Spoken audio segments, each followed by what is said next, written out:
Tidak ada alasan untuk kami tidak bisa ibadah. Karena kebaikan Tuhan, karena pengorbanan Tuhan yang sungguh besar bagi kami. Biarlah kami belajar berkorban untuk datang beribadah. Sekalipun kami jauh, sekalipun kami jalan kaki, sekalipun kami kehujanan, kepanasan, tidak ada alasan untuk kami tidak ibadah. Kebaikan Tuhan sangat-sangat luar biasa bagi kami. Engkau ciptakan kami menjadi anak-anak yang berharga, berguna. Terima kasih Tuhan. Terima kasih Bapak. Biarlah hari ini kami bertobat. Hari ini kami lebih cinta kepada Tuhan. Karena kami sadar tidak lama hidup kami, sebentar saja Engkau panggil kami. Terima kasih ya Tuhan Yesus. Terima kasih kami sambut firman-Mu dengan sukacita. Dalam nama Yesus Kristus yang berkata katakan amin. Silakan duduk. Puji Tuhan. Ada yang baru pertama kali ibadah? Ada satu. Ada lagi? Coba lagi Pak. Boleh apa? Bang atau lain? Coba angkat tangan yang baru pertama kali. Ya, aku minta tolong dong yang pengerja pria bersalamin ke belakang. Satu orang atau dua orang. Itu yang di belakang baju salamnya dulu. Samping kiri kanannya kalau disalamin dong. Ya, samping kiri kanannya boleh disalamin. Iya, salamin ya. Gitu kan. Bapak Ibu, saya menciptakan gereja ini gereja keluarga, bukan orang lain. Jadi bagaimana saya itu menggarap kita ini keluarga harus saling kenal. Harus apa? Saling kenal. Kalau bisa, saya merindukan tempat duduk itu pindah-pindah. Ya, pindah-pindah, tandain hari Minggu ini duduk di mana, minggu besok saudara harus pindah. Tujuan saya saudara dapat teman baru. Teman apa? Teman baru. Saling kenal. Jangan sampai yang mana ya? Yang mana ya? Itu keluarga itu sakit. Yang mana ya? Yang mana ya? Gak boleh yang mana. Karena apa? Karena gak kenal. Jadi kita harus saling kenal. Itulah bagaimana kita menciptakan keluarga. Katakan keluarga. Keluarga itu kalau bapaknya marah, semarah-marahnya bapak, semarah-marahnya mama, itu saudara cinta, saudara tidak sakit hati. Namanya bapak sama anak, itu namanya keluarga. Mengerti? Saya itu bolak-balik kena pukul pernah, dijewer pernah, ya, diikat di tiang pernah, disiram pakai air panas pernah. Saudara pernah? Sama air panas, ibu pendeta Semandulta. Sekarang karena kita sudah meninggal, nggak tahu, karena sudah pindah ke Jakarta. Itulah juga yang membina saya. Saya tidak sakit hati. Sama Pak Gede tanya Pak Gede. Dari tahun 94, sekarang 2004, berapa tahun itu? 24. Berapa tahun? 30 tahun saya sama Pak Gede. Emang digendong-gendong? Tidak. Dimarahin di depan umum pernah. Depan umum rame-rame begitu. Marah yang keras karena menurut dia saya salah. Saya nggak sakit hati. Saya nggak pindah gereja, enggak. Karena apa? Karena saya tahu itu bapak saya. Jadi inilah keluarga. Kalau bapak itu marah, mama itu marah, aku senang. Senang apa? Karena aku adalah dianggap anak. Dianggap anak.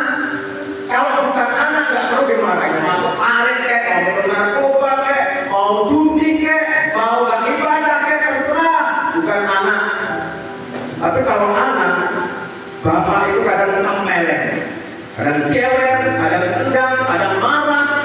Tujuan supaya anak itu tidak melakukan yang tidak benar. Itulah tugas Bapak. Mengerti? Amin.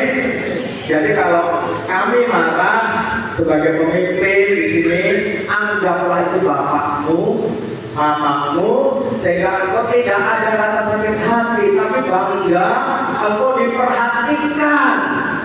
Marah itu memperhatikan. Yang setuju katakan amin. Iya. Bagaimana kita menciptakan gereja GBGSD ini keluarga. Kita ada satu sakit, kita bisa ramai-ramai datang mendoakan, gimana begitu. Jangan nggak kenal aku, waduh. Ya, nggak boleh nggak kenal. Makanya usahakan tempat duduk itu pindah-pindah. Ya udah pernah di belakang ke depan, yang itu begitu. Tujuannya apa? Supaya saling kenal. Dan juga katakan amin. Terus gabung ikut. Saya mau minta Allah berdiri gembala-gembalaku. Gembalaku Asabri, Bapak Rito Harita, berdiri Pak. Nah ini ya Asabri, tolong gabung. Silakan duduk Pak. Gembalaku Melita, berdiri Pak. Pak Duhan. Ini Bapak Duhan, tolong gabung. Ini di perumahan sana SMP 23. Ya silakan duduk Pak. Gembalaku Suralanggeng, Bapak Abi Harita, berdiri Pak. Nah, makasih Pak. Tolong gabung, gabung. Gembala Kul Immanuel, Bapak Edo, ya berdiri Pak. Nah ini menggantikan Ibu Esther ya, karena Ibu Esther tergerinci. Nah, mari gabung yang dekat kilo 7, kilo 8, kilo 9, gabung. Amin. Gabung, ya silakan dulu Pak. Gembala Kul kilo 11, Ibu Andika. Ibu Andika, baru kumpul ya Pak ya. Atau gabung kilo 11. Bapak silakan dulu. Bapak itu baru semata Pak. Harga semata Pak atau kumpul Pak? Oh si Obeng. Nah Bapak Edo ini si Obeng ya. Supaya tahu aja kita. Terus gembala Kul mana lagi yang belum disebutkan ya? Gembala Kul Uka berdiri. Oh, lagi di sekolah minggu Ibu Trago ya, Uka gabung, orang-orang Uka gabung, kilometer 1, kilometer 2, kilometer 3 ya gabung. Yang belum ada, kami jauh semua karena belum ada. Ya udah di rumahmu. Kok gitu aja repot. Coba kalau jauh di rumahmu, panggil Pak Gembala, biar Pak Gembala datang. Di rumahmu buka dulu. Oke? Oke? Iya, tidak ada jauh. Saya punya apa? Jauh orang Kupang, pendeta di Alas. Jemaatnya dari mana, Bapak Ibu? Dari Pasir Putih 6 kakak, dari Garuda Sakti 3 kakak, dari Jalan Tangka 4 kakak. Gerejanya di Alas dan semuanya rajin tiap minggu datang.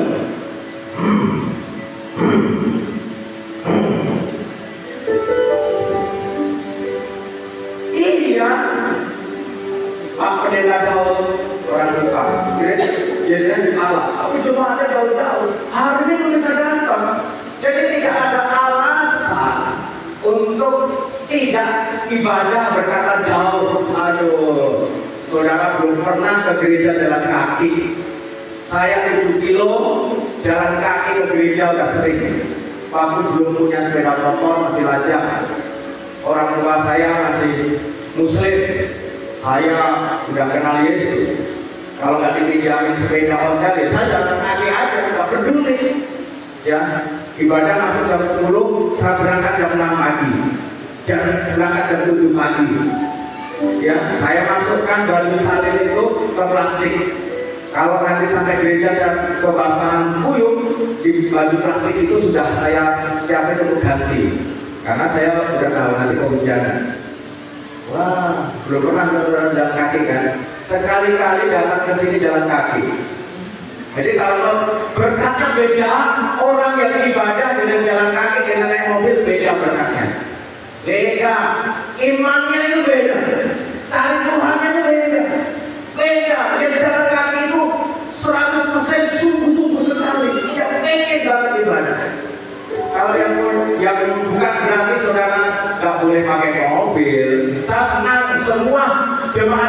datang ke sini pakai mobil semua, saya senang. Berarti memang dari berkati luar biasa sama di GSD.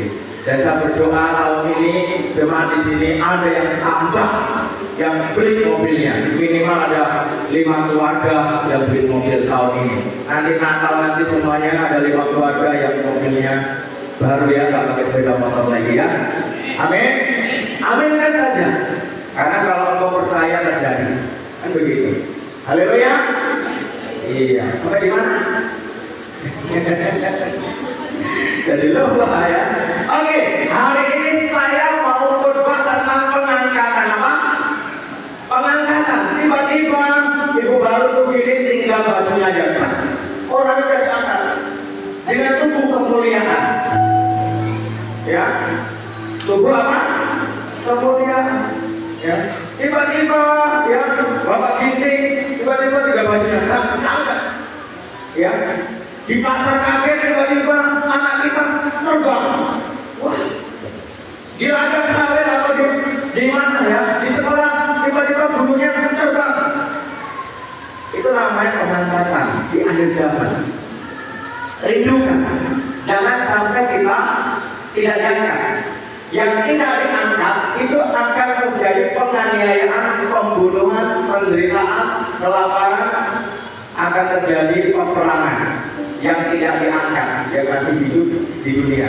Tapi yang diangkat dia langsung bawa ke surga. Nah, saya hari ini mau ngomong tentang pengangkatan.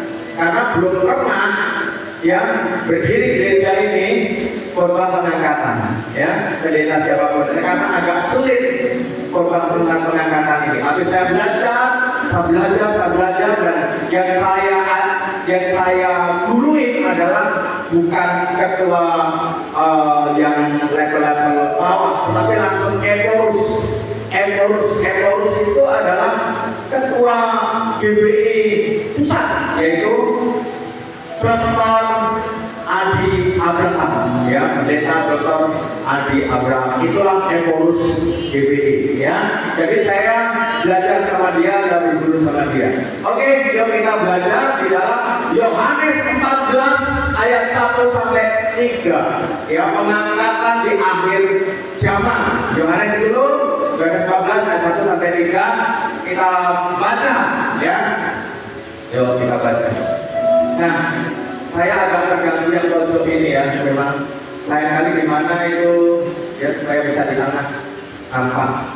Oke, janganlah gelisah hatimu, percayalah kepada Allah, percaya juga kepadaku. Itulah di rumah bapakku banyak tempat tinggal. Jika tidak demikian, tentu aku mengatakannya kepadamu, sebab aku pergi ke situ untuk menyediakan tempat bagimu, ya. Menyediakan tempat bagi kita. Tiga, dan apabila aku telah pergi ke situ dan telah menyediakan tempat bagimu, aku akan datang kembali dan membawa kita ke tempatku, supaya di tempat di mana aku berada, kamu pun cuma di GSD berada semua di surga. Amin. Ya, enak di dunia ini. Harus kerja, kepanasan, kehujanan, lagi-lagi harus bangun, antar anak sekolah, masak, tapi ya kita di surga nggak perlu pikirin kayak gitu. Nah, dikatakan yang pertama itu Tuhan itu pergi ke surga untuk apa? Menyediakan apa? Tempat bagi kita. Dan dia kalau sudah selesai, dia akan datang kembali. Ngapain? Menjemput kita. Ya, rindukanlah kita diangkat oleh Tuhan. Nah, saudara, tanda-tanda akhir zaman ada dua. Tanda-tanda akhir zaman. Akhir zaman sama hari kiamat beda. Ya, hari kiamat itu finish. Ya, tapi akhir zaman itu sore, akhir belum selesai maksudnya. Hari kiamat selesai, ngerti ya? Jadi akhir itu adalah ciri-ciri mau kiamat, ciri-ciri Tuhan mau datang. Ya, kira-kira seperti itu. Yuk, Lukas 21 ayat 11. Lukas 21 ayat 11. Kita baca sama-sama Lukas 21 ayat 11. Yuk, kita baca 1, 2, 3. Dan akan terjadi gempa bumi yang dahsyat dan di berbagai tempat akan ada penyakit samar dan kelaparan, dan akan terjadi juga hal-hal yang mengejutkan dan tanda-tanda yang dahsyat, ya, mengejutkan dan tanda-tanda yang dahsyat. Jadi tanda pertama, gempa bumi. Adakah gempa bumi? Ya, tsunami, gempa bumi, ya, puting beliung, kebanjiran, ya saudara, terus pulau lidah. Dulu Sumatera sama Jawa katanya menyatu, ya. Bisa jadi Sumatera ini nanti bisa terbelah jadi beberapa pulau. Kenapa? Karena bergeser, ya. Itu tanda-tanda semuanya, ya, tanda-tanda bumi. Ya, terus tanda bumi selain apa? Kelaparan, kelaparan. Apakah ada tanda-tanda kelaparan? Ya, di mana itu ada kelaparan? Saudara, mungkin masih ada areanya kecil, artinya belum begitu aktif, gitu loh. Masih ada satu-satu, ya. Saya kemarin itu ada dimasukkan di situ, ada anak-anak mau makan aja mamanya nggak bisa ngasih makan. Harus tunggu bapaknya datang dulu karena nggak ada di pasar. Saya bilang, tetangganya di mana? Tetangganya di mana? Saya bilang, kepala di mana ini? Masa aku lihat kelaparan nggak tahu? Kan gitu kan? Di mana tetangga? Gembala pun tidak boleh membeda-bedakan suku, agama, dan ras. Nggak boleh. Ya, di mana gembala pun itu tinggal, sekelilingmu itu anggotamu. Engkau harus memperhatikan kedamaian, kerukunan. Engkau harus memperhatikan tetanggamu itu bisa makan. Kalau nggak bisa makan tetanggamu, lapor ke saya, lapor ke RT, lapor ke kepala desa. Ada apa dia nggak bisa makan? Kira-kira seperti itu. Apakah kau tidak bisa memberi sepiring nasi untuk tetanggamu? Kira-kira seperti itu. Jangan sampai kelaparan. Ini kelaparan, saya kelaparan tadi, ya, gempa bumi, kelaparan, penyakit. Kemarin ada penyakit apa namanya? Apa kemarin ya? Virus, ya, corona, covid, ya, gitu kan? Penyakit menular, ya. Apakah itu tanda-tanda akhir zaman? Saya nggak tahu, ya, gitu kan? Tapi jelas ini adalah tanda-tandanya. Tapi mungkin lebih banyak gempa buminya, mungkin setiap minggu ada. Penyakit ini mungkin bentar-bentar kita mendengar tetangga kita mati, besok lagi mati lagi, besok lagi mati lagi. Belum dikuburkan udah ada mati, belum dikuburkan udah ada mati. Mungkin kira-kira seperti itu. Ya, kelaparan, udah dikasih ini, dikasih sana kelaparan, udah dikasih nasi sana kelaparan. Mungkin bisa seperti itu. Makin banyak frekuensinya. Kalau sekarang mungkin masih sedikit-sedikit, ya, yang mati sakit masih sedikit, gempa bumi masih sedikit, kelaparan masih sedikit, belum begitu mendekati akhir zaman. Tapi ini tanda-tanda, ya, kita juga harus siap-siaga. Kita baca tanda yang kedua, Matius 24 ayat 7, ya. Saya coba baca Matius 24 ayat 7, kita baca. Yuk, 1, 2, 3. Sebab bangsa akan bangkit melawan bangsa dan kerajaan melawan kerajaan, akan ada kelaparan dan gempa bumi di berbagai tempat. Lanjut, kita baca. Akan tetapi semuanya itu barulah permulaan penderitaan menjelang zaman baru. Terus lanjut. Pada waktu itu kamu akan diserahkan supaya apa? Disiksa. Dan kamu akan dibunuh. Dan kamu akan dibenci semua bangsa oleh karena nama Yesus. Lanjut. Dan banyak orang akan murtad, ya, dan mereka akan saling menyerahkan dan saling apa? Saling membenci. Ya, ada di sini saling membenci. Berarti kalau ada akhir zaman, kan begitu kan? Ya. Perang bangsa melawan bangsa, suku melawan suku. Aduh, ini semuanya jago silat, kan gitu kan? Semuanya jago silat. Nah kalau suku lawan suku, bangsa melawan bangsa, ya banyak yang mati. Karena semuanya hebat-hebat, semuanya bawa arang, semuanya bawa ombak, semuanya bawa pistol, semuanya bawa peso. Ibu-ibu ikut-ikutan juga bawa peso. Yang tadinya untuk potong sayur, ini untuk perang. Ibu-ibu melawan ibu-ibu, berantem di pasar kaget. Ya, inilah tanda-tanda akhir zaman. Ya, gempa, kelaparan, penyakit, dan perang saling membenci. Tanda-tanda, ngerti ya? Akhir zaman. Kalau engkau melihat ini, siap-siaplah kita untuk makin bertobat. Makin apa? Bertobat. Matius 24 ayat 14. Matius 24 ayat 14. Matius 24 ayat 14. Ya, tujuh. Kita baca satu tiga. Dan Injil kerajaan ini akan diberitakan di seluruh dunia menjadi kesaksian bagi semua bangsa. Sesudah itu barulah tiba kesudahannya. Ya, tiba apa? Kesudahannya.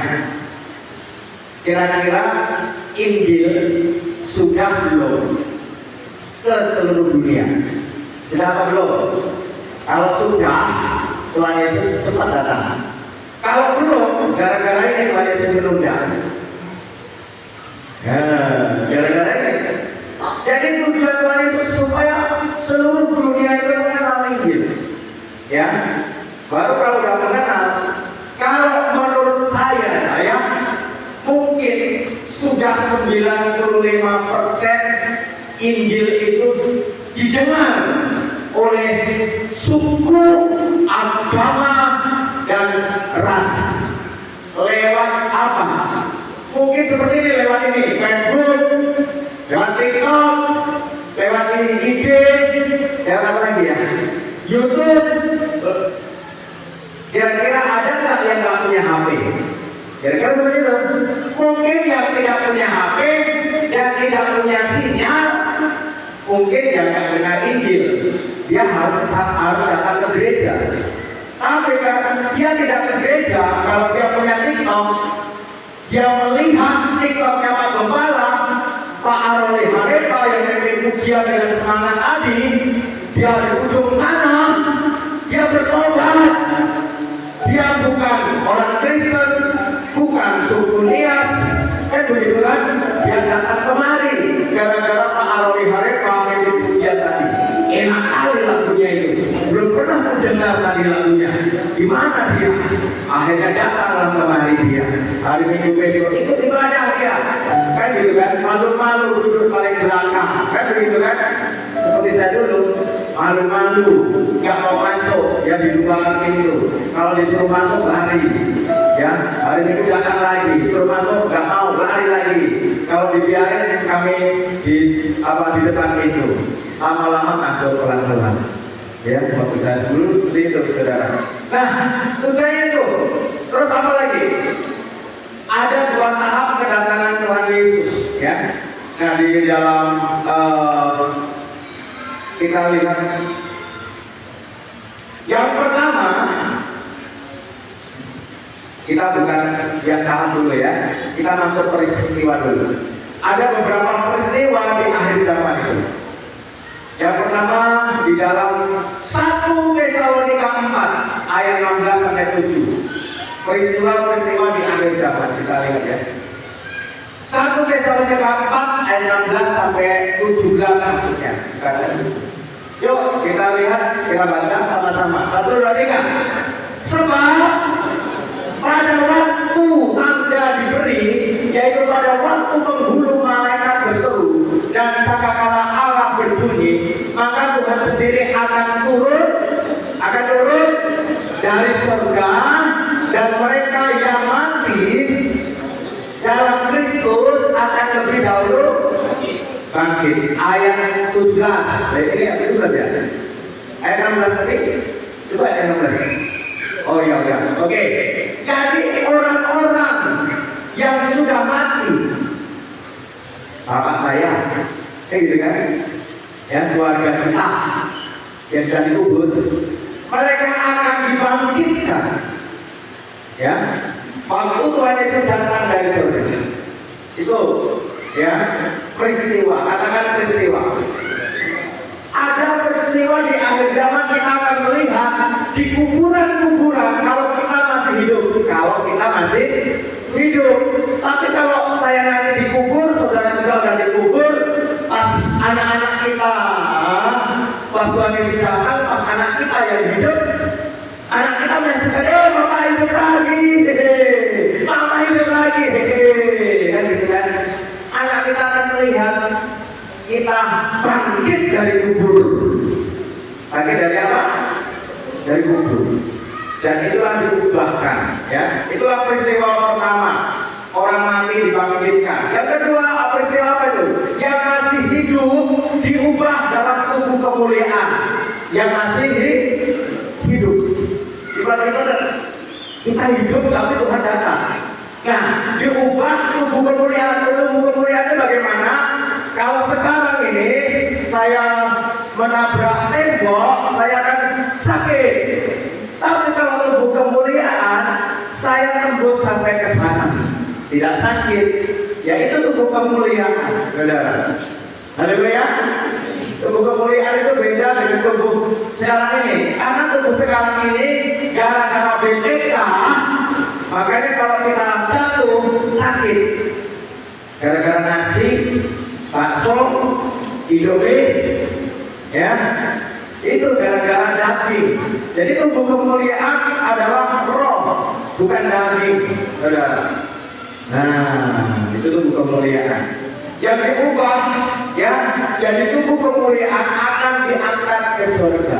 Jadi yang mati waktu kedatangan Tuhan Yesus itu peristiwa, yang dikubur itu dibangkitkan, yang kita masih hidup diubah. Paham?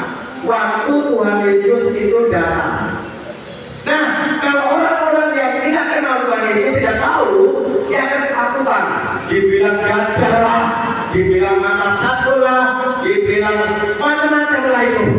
Tetapi kita akan sambut glory, glory, haleluya, glory, glory, haleluya, glory, glory, haleluya,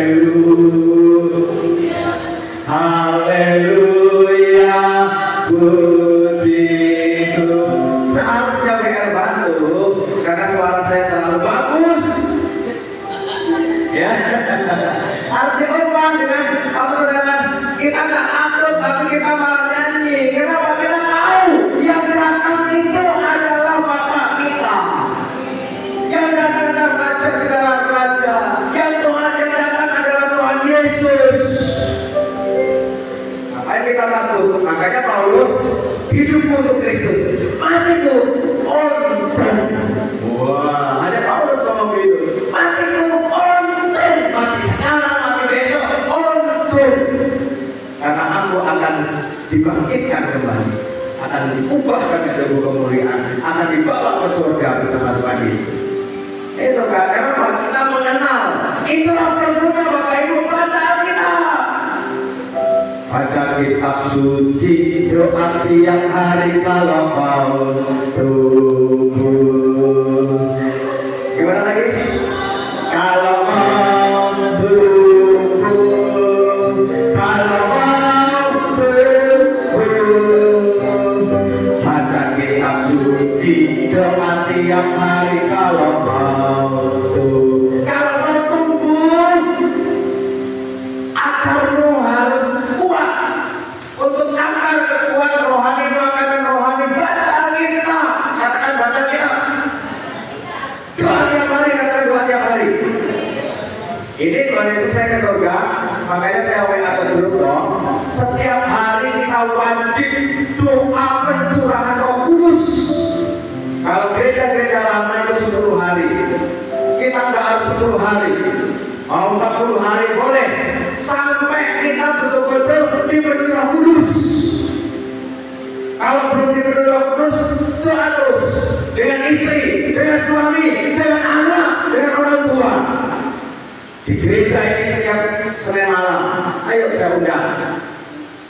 Di rumahmu jangan absen. Panggil itu istri, panggil itu suami, panggil itu anakmu. Kita doa dulu di rumah masing-masing. Begitu doa pencurahan Roh Kudus. Baca Alkitab satu pasal, bergilir, anak-anak, istri, suami. Disiplinkan diri agar apa? Bertumbuh. Jangan umurnya bertambah. Di rumah nggak pernah doa, di rumah nggak baca Alkitab. Aduh, saya sedih. Kalau mau ngomong gimana lagi?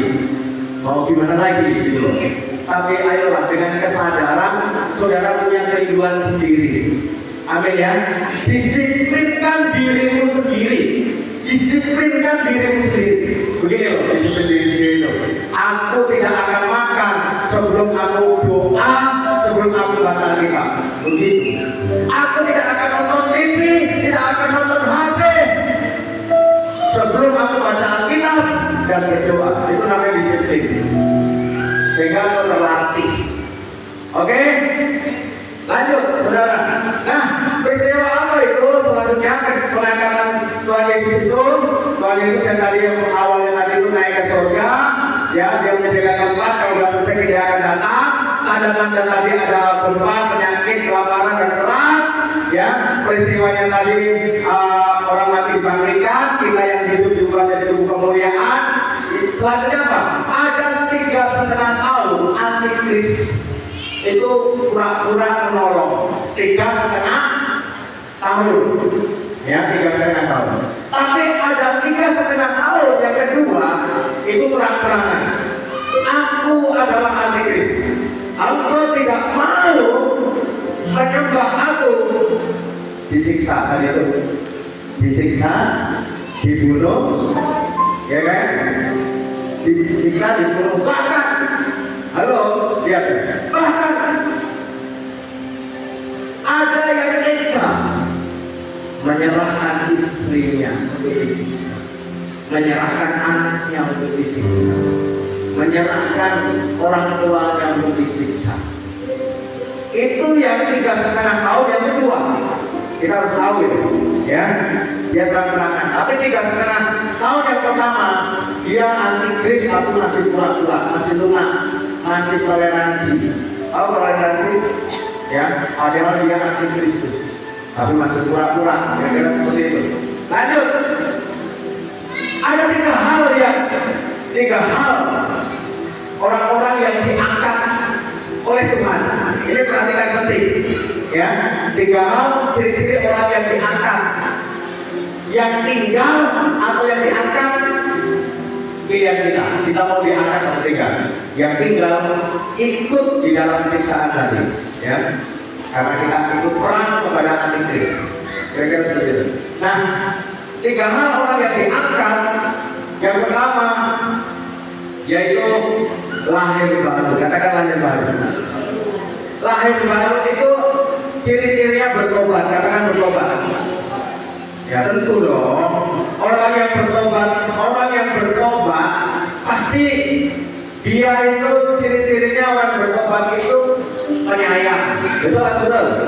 Sama binatang aja penyayang, apalagi sama orang. Selain penyayang, pengampun. Betul? Pengampun. Nah, kalau bertobat tidak bisa mengampuni, itu dicurigai pertobatannya. Ya gitu kan? Orang yang bertobat itu setia. Betul? Setia. Apapun yang terjadi, dia akan setia dengan pasangannya. Dia akan setia dengan orang tuanya. Dia akan setia dengan pimpinan. Dia akan setia dengan gembalanya. Setia. Orang yang bertobat, yang lahir baru, tentu dia itu apalagi ya? Rela berkorban, suka menolong, suka berbuat baik. Amin. Amin. Rela dia bertobat untuk orang lain. Itu ciri-ciri orang yang bertobat. Tentu orang yang bertobat tentunya juga suka melayani. Katakan suka melayani. Dan melayani nggak harus di mimbar ini, Bapak Ibu. Nggak harus di sini ya. Ini mah apa namanya ya? Pesta. Pesta apa? Pesta untuk memuliakan Tuhan, memuliakan Tuhan. Jadi melayani yang sesungguhnya adalah kehidupan sehari-hari. Bagaimana engkau dengan atasanmu? Engkau baik nggak dengan atasanmu sebagai karyawan? Engkau kerjanya bagus nggak dengan perusahaan yang tempat kau cari rezeki? Apakah kau datang terlambat, pulang cepat? Nah, itu nggak bagus, bukan orang bertobat. Ya, nuntut minta gaji naik, kerjanya nggak bagus, nah itu bukan orang yang bertobat. Ya, jadi orang yang bertobat dia menunjukkan terang di mana kau tinggal. Amin. Menunjukkan terang. Engkau mendoakan tempat tinggalmu. Ya, orang yang bertobat contohnya di depan rumahmu ada jalan nih. Ya, lubang gitu kan. Engkau bersedia untuk menutup lubang ini. Bukan orang dari Niasana yang menutup telepon untuk menutup lubang di depan rumahmu. Tetapi engkau sendiri yang di depan rumahmu yang menutup lubang ini. Mengerti? Itulah ciri-ciri orang yang bertobat. Nah, ini penting sekali ya. Apa namanya? Orang-orang yang diangkat oleh Tuhan. Jadi lahir baru. Lahir baru menurut Roh Kudus. Penting sekali. Makanya mari kita sama-sama setiap hari ya kita berdoa di rumah masing-masing. Kalau di tempat ini gabung setiap Senin malam. Ya doa berdoa kudus. Yang kedua yaitu Matius 24 ayat 40 sampai 42 kita baca itu. Matius 24 40 42 ya. Matius 24 40 42. Coba kita baca. 1 2 3. Pada waktu itu kalau ada dua orang di ladang, yang seorang akan dibawa dan yang lain akan ditinggalkan. Ya. Lanjut, kalau ada dua orang perempuan yang sedang memutar batu kilangan, yang seorang akan dibawa dan yang lain akan ditinggalkan. Karena itu berjaga-jagalah, sebab kamu tidak tahu pada hari mana Tuhanmu. Iya. Saya cari lagu kedatangan Tuhan Yesus ini susah sekali. Makanya kemarin waktu latihan dari Jumat, aku mau ngomong sama WL ya nyanyi lagu kedatangan. Hati berat sekali dia, saudara. Penting sekali kita kadang ya menyanyikan lagu kedatangan Tuhan Yesus karena menantikan ya. Seperti seorang pacar yang merindukan pacar, seorang pasangan ya istri yang merindukan suaminya pulang dari perantauan begitu kan. Ya demikian juga kita sebagai umat merindukan kedatangan Tuhan ini. Ya kedatangan Tuhan itu. Jadi inilah berjaga-jaga. Katakan berjaga-jaga. Berjaga-jaga. Saudara tahu ada yang rumah bagus, harganya miliaran, dihancurin pakai alat berat baru selesai dibangun di Kalimantan, saudara. Nah, kenapa? Karena ketika istrinya pulang dari TKI Arab Saudi, saudara sampai di rumah, saudara rupanya apa saudara? Rupanya suaminya sudah punya istri baru. Istrinya capek-capek kerja di Korea, kerja di Malaysia, kerja di Singapura, tiap bulan kirim dolar, suaminya beli mobil, bangun rumah bagus, kan gitu kan? Rupanya suaminya juga beli istri baru yang bagus, gitu kan? Nah ini tidak menanti-nantikan. Kalau menanti-nantikan dia itu menanti-nantikan tahu istrinya akan datang, suaminya akan datang, ada kerinduan, dia akan menyambut halaman, dia akan hiasi dengan bunga, dia akan masak yang enak, dia akan rebus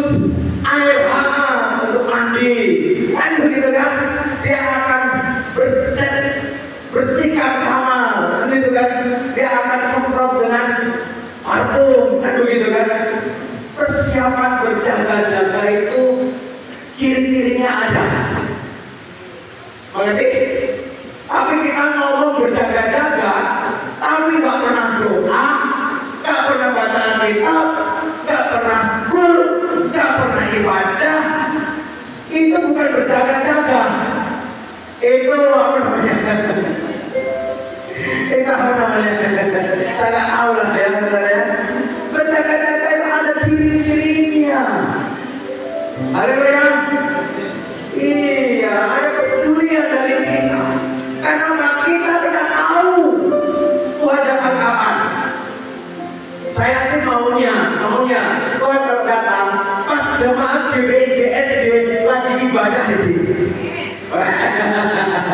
Dan datangnya Tuhan jangan di gereja lain, di gereja sini.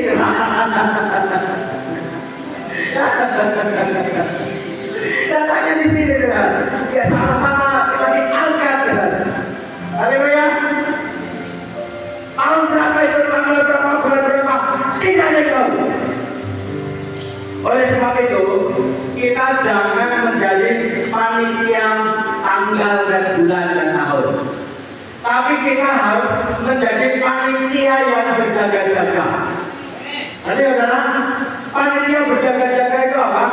Mempersiapkan, rajin, mau menjadi gembala kul, mau jadi guru sekolah minggu, ibadah yang rajin, berdoa yang rajin, baca Alkitab yang rajin, mau puasa, ya dan lain-lain. Itu namanya panitia yang menjadi penjaga-penjaga setiap saat, kapan saja Tuhan Yesus datang. Haleluya, haleluya. Lanjut ya. Waktu pengangkatan ada 4 tanda-tanda, atau 4 ini beda-beda. Apa namanya ya? Pendapat atau pandangan atau pandangan. Ada 4 pandangan gereja. Katolik, HKBP, HKI, BNKP, GBI, gitu. Karismatik aja itu beda-beda. Jadi mana yang benar? Semuanya benar, tidak ada yang salah. Ya, coba kita belajar. Yang pertama, 4 pandangan itu. 2 Tesalonika 2 ayat 7 sampai 8. Ya, 2 Tesalonika 2 ayat 7 sampai 8. Ini yang pertama ya. Kita baca 1 dan 3. Karena secara rahasia ya, kedurhakaan telah mulai bekerja, tetapi sekarang masih ada yang menahan. Kalau yang menahan itu telah disingkirkan, pada waktu itulah si pendurhaka baru akan menyatakan dirinya. Tetapi Tuhan Yesus akan membunuhnya dengan napas mulutnya dan akan memusnahkannya kalau dia datang. Kembali lanjut ya. Kedatangan si pendurhaka itu adalah pekerjaan iblis dan akan disertai rupa-rupa perbuatan ajaib dan tanda-tanda dan mujizat-mujizat apa? Palsu. Nah, ini tanda-tanda ya. Waktu pengangkatan ya ada 4 pandangan ya. Yang pertama ini namanya pre-tribulasi ya. Jadi ini sebelum aniaya. Katakan sebelum aniaya. Sebelum aniaya ada pandangan, oh kita nggak kena siksa, kita nggak kena bunuh, karena sebelum perang, sebelum aniaya, kita yang rajin ibadah, kita diangkat. Katanya gitu, ya. Jadi kita menyaksikan kita di awan-awan yang di bawah, mereka disiksa, dibunuh, perang. Nah, kita melihat dari atas. Jadi ini pandangan yang pertama, ya. Setelah saudara ya, yang selanjutnya masih di dalam Wahyu ya, ini masih yang mendukung yang pertama. Wahyu 6 ayat 19. Wahyu 6 ayat 19. Yuk kita baca. Wahyu 6 ayat 19. Wahyu 6 ayat 19. Ya, Wahyu 6 ayat 19. Ya aku. Apa ini? 19 satu sama.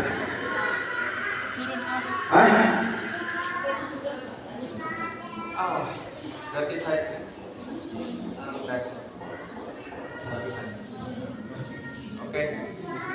Oke, yang kedua. Langsung aja yang kedua.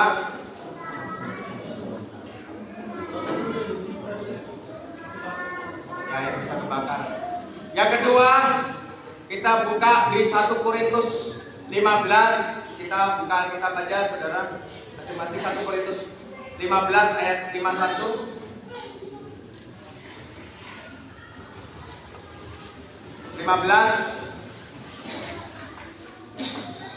1 Korintus 15.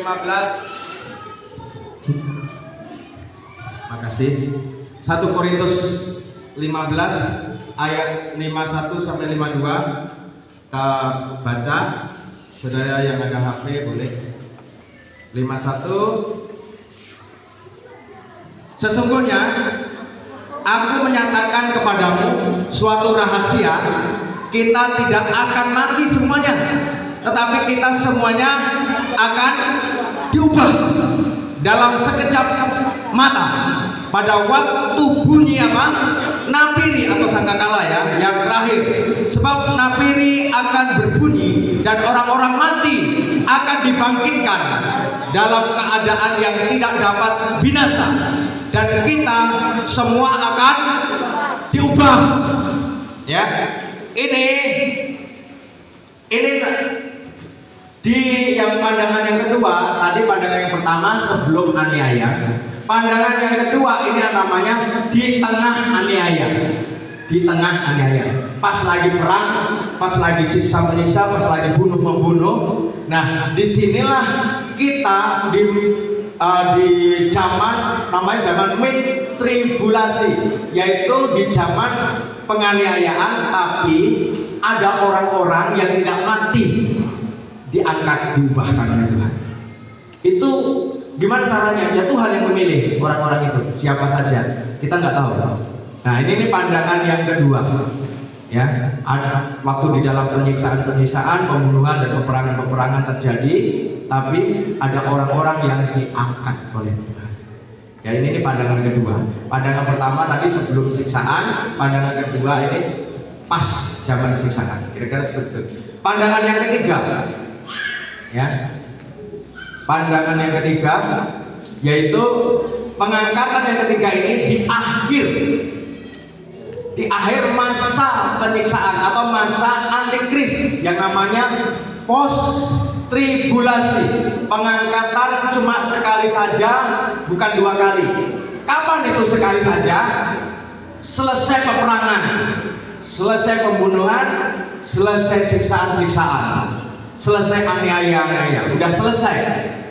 Kira-kira kenapa udah selesai? Iblis-iblis antikris sudah ditangkapin oleh malaikat, udah dicampakkan ke neraka. Jadi inilah diangkat orang-orang yang masih hidup. Nah, ini pandangan yang ketiga. Ngerti ya?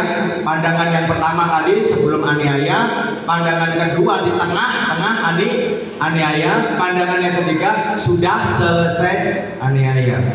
Terus pandangan yang keempat, ya pengangkatan pandangan keempat.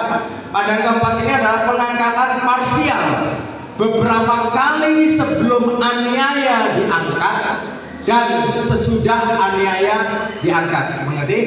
Jadi begini, cukup sekali pengangkatan, tapi sebelum aniaya dan sesudah aniaya. Paham? Sebelum aniaya ada orang yang diangkat, sesudah aniaya peperangan ada orang yang diangkat. Itulah pengangkatan di akhir zaman ketika Tuhan Yesus datang kedua kali. Jadi dia datang kedua kali itu, dia itu raja yang perkasa, kira-kira seperti itu, untuk membela anak-anaknya. Waktu kedatangan Tuhan Yesus yang pertama kali, dia bayi lahir, kan gitu kan, lewat perawan Maria. Itu yang pertama kali. Yang kedua kali, dia bersama malaikat-malaikatnya dengan membawa pedang dan perkasa membela anak-anaknya atau umat Tuhan untuk mengusir iblis tadi atau antikris tadi, ya, memenangkan peperangan. 1000 tahun damai, karena dalam 1000 tahun itu iblis dikalahkan, diingkat, ya, kira-kira seperti itu. Nah, inilah khotbah tentang sedikit pengertian atau pengetahuan tentang pengangkatan, ya. Nanti kalau ada hal baru lagi saya akan sampaikan di kemudian hari. Selanjutnya, saudara, ada 2 hal, ini terakhir ya. Ada 2 hal setelah pengangkatan, ngapain di surga? Ini setelah di surga ya. Setelah ini pura-pura kita ada di surga semua. Ngapain kita di surga? Kayak gitu. Nah, yang pertama 2 Korintus 5 ayat 10 kita baca. 2 Korintus 5 ayat 10, ini setelah diangkat. 2 Korintus 5 ayat 10 kita baca.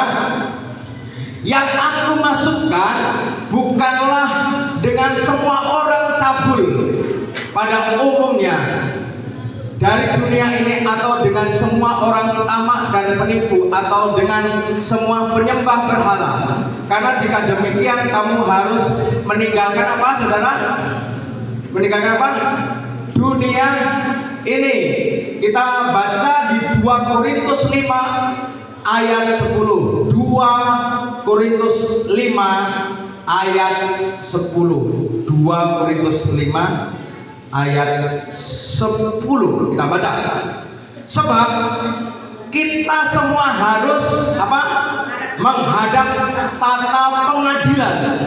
Bukan pengadilan Indonesia ya, pengadilan Kristus, supaya setiap orang yang memperoleh apa yang patut diterimanya sesuai dengan yang dilakukannya waktu kita masih hidup, ya, di dalamnya, ya, hidup ini baik ataupun apa, jahat. Jadi ngapain kita diangkat ke surga? Ini ada pengadilan. Lihat baik-baik. Tapi ini pengadilan ini bukan pengadilan kita dimasukkan neraka atau surga, bukan. Karena kita ini sudah dikumpulkan di surga, posisi sudah di surga. Tapi pengadilan apa di situ? Pengadilan dapat mahkota apa? Paham? Dapat mahkota apa? Kan gitu, kan ada macam-macam mahkota. Orang yang memenangkan jiwa, yang mengajak jiwa, mahkotanya beda. Orang yang rajin ibadah, mahkotanya beda. Orang yang suka berkorban, mati demi Kristus, bersaksi, mahkotanya beda. Orang yang setia sampai akhir, mahkotanya beda. Orang yang tidak ngapa-ngapain, itu begini loh. Di masa mudanya ini sampai masa tuanya, umur 97, dia mau mati, napasnya tinggal 1, 2, 3, 4. Tuhan Yesus, aku bertobat. Mati dia. Tadinya dia membunuh, berzina, mencuri, narkoba, mabuk, tapi di akhir hidupnya dia bertobat. Gimana itu pendeta? Apakah masuk surga? Masuk, tapi tidak dapat mahkota. Mengerti? Tidak dapat upah. Ya, ada upah orang yang setia. Gimana dengan Timotius? Timotius itu masih sekolah minggu, dimenangkan oleh Paulus.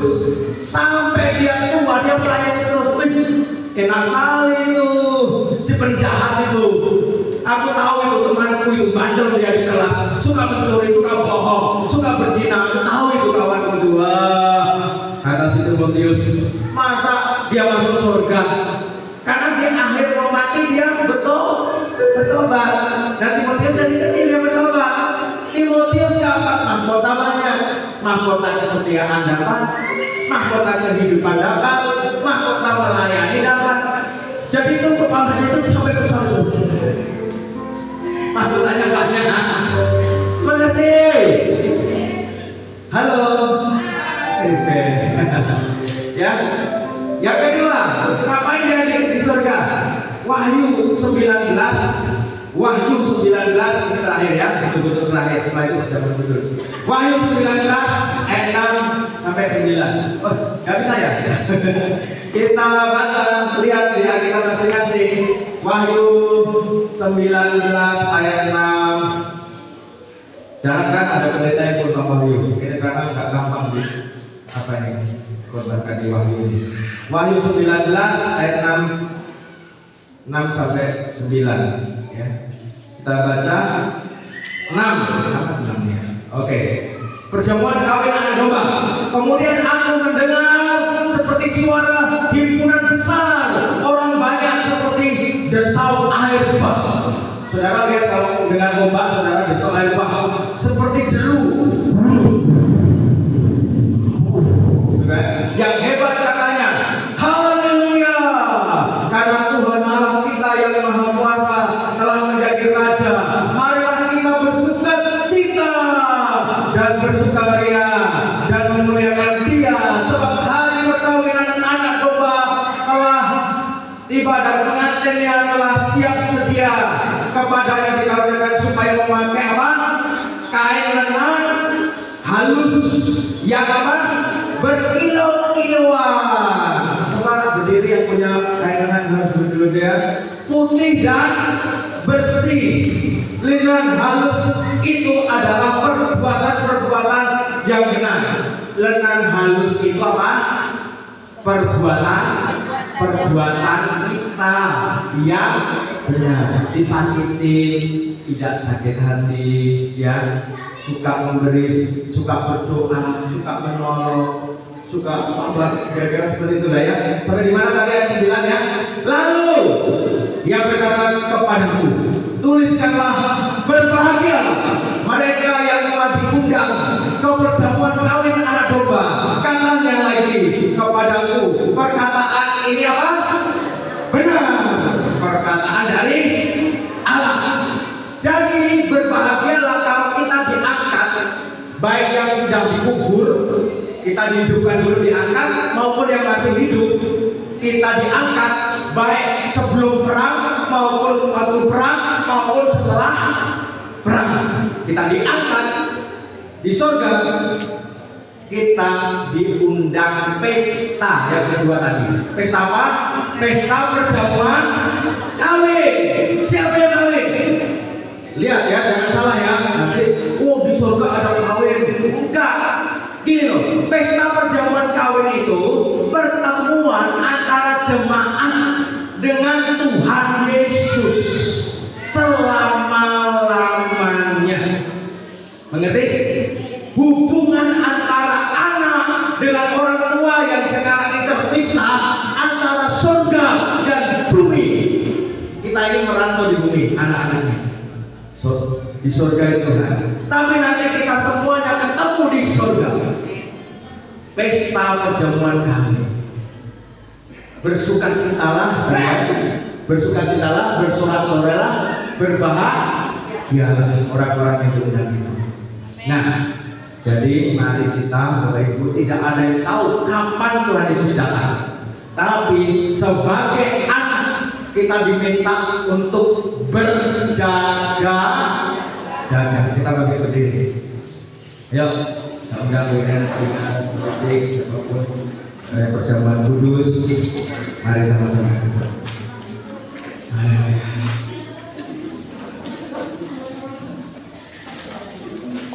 Tuhan Yesus,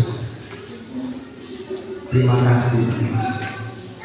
Kalau hari ini kami mendengar firman-Mu, yaitu tentang kedatangan Tuhan kedua kali, pengangkatan di akhir zaman. Ada tanda-tanda yaitu perang, gempa bumi, penyakit, bahkan kelaparan. Tuhan, biarlah umat-Mu GBGSG berjaga-jaga, bertobat, lahir baru.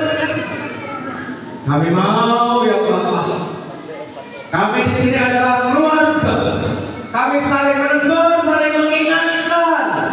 Berbahagialah orang-orang yang ditegur, baik itu dengan cara lembut ataupun dengan cara keras. Karena engkau orang-orang yang dikasihi. Karena engkau adalah satu keluarga. Karena engkau adalah anak-anak Tuhan yang berhak masuk surga. temanmu, sahabatmu, pemimpinmu itu dipakai Tuhan untuk mengingatkan, menyadarkan kita. Oleh sebab itu, hatimu harus berbahagia kalau ada orang yang menegur, baik itu dengan lembut atau dengan keras. Terima kasih Bapak. Terima kasih. Hari ini kami memperingati kematian Nabi Musa. 2000 tahun yang lalu Engkau disalib hanya untuk menebus dosa umat manusia, bukan orang Kristen, tapi orang yang percaya kepada Yesus Kristus adalah Tuhan dan Juru Selamat. Engkau menebus dengan darah-Mu, dengan tubuh. Dan hari ini kami memperingati. Kuduskan hamba-hamba-Mu yang melayani zaman kudus, juga seluruh jemaat Tuhan. Kami minta ampun atas dosa kami. Dalam nama Yesus Kristus dan saudara katakan amin. Silakan duduk, silakan dibagikan.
Mari sama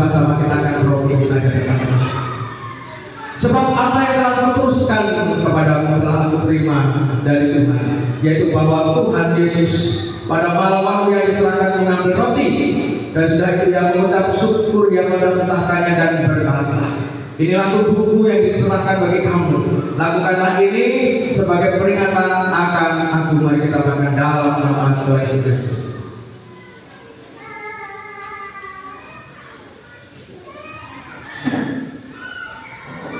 Angkat cawannya dapat Tuhan.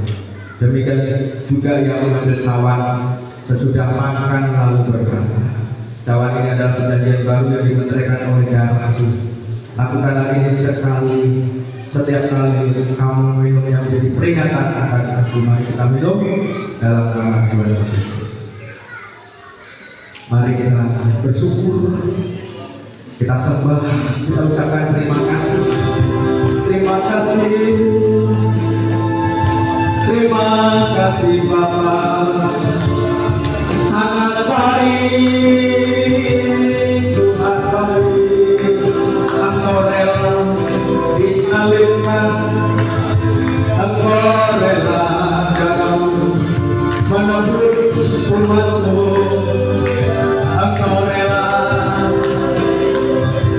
buat menebus kami segala pelanggaran dosa kami, dan Engkau akan datang kembali untuk membawa kami naik ke surga.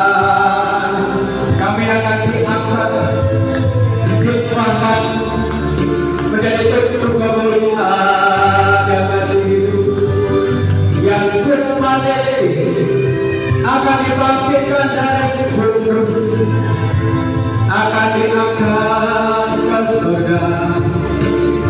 Tuhan akan beri kota mahkota kesetiaan kehidupan, mahkota kebaikan, mahkota kemenangan jiwa-jiwa, mahkota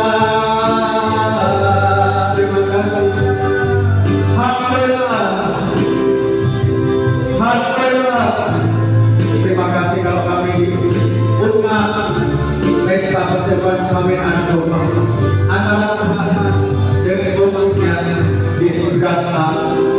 Terima kasih di dalam nama Tuhan Yesus Kristus yang berdas mengatakan amin. Silakan duduk, Tuhan Yesus memberkati. Yang berulang tahun boleh maju ke depan. Mei, yang lahirnya bulan Mei, yang lahirnya bulan Mei, mari maju ke depan.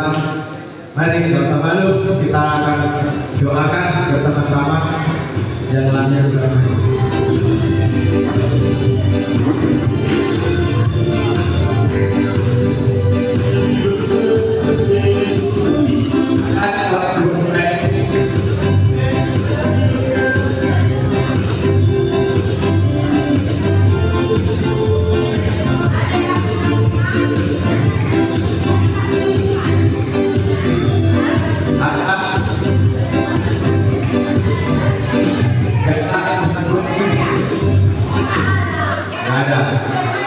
Oke, kalau nggak ada, mari kita berdoa. Tuhan Yesus, kami berdoa, kami mengucapkan lahir nama ini, Engkau memberkati apa yang kita lakukan. Biarlah makin cinta kepada Tuhan dalam nama Yesus Kristus. Oke, silakan. Saya serahkan.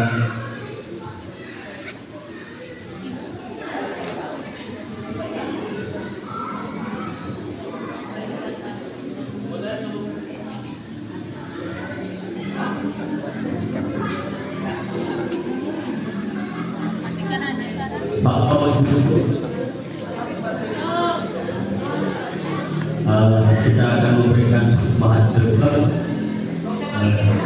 sebelum kita melanjutkan